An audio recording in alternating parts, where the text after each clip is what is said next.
Friends అందరు బాగున్నారా? ఇదిగోండి ఈరోజు నేను ఒక పిండి వంట చేస్తున్నాను. అది రోజ్ కేక్ అంటారు, కొంతమంది చల్ల గుర్తులు అంటారు. అది నేను చేస్తున్నాను ప్రజెంట్. ఇది ప్రాసెస్ అండి. ఇది ఒక కప్పు బియ్యం పిండి, ఒక కప్పు మైదా పిండి వేసుకోవాలి. ఏ కప్పుతో తీసుకుంటే ఆ కప్పుతోటి తీసుకొని ఆ తర్వాత అదే కప్పుతో పంచదార 2.5 కప్పులు, అలాగే కొంచెం యాలకులు వేసి అదంతా కలిపి ఇలా వాటర్లా కలుపుకుంటూ మనం చేసుకోవాలి.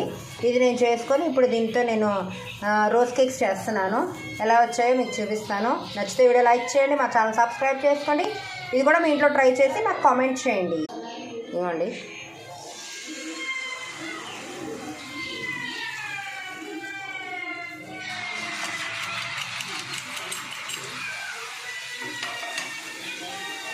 టేస్టీ టేస్టీ రోజ్ కేక్స్ చల్ల గుర్తులు రెడీ. చూడండి, ప్లీజ్ లైక్ సబ్స్క్రైబ్ ఫ్రెండ్స్.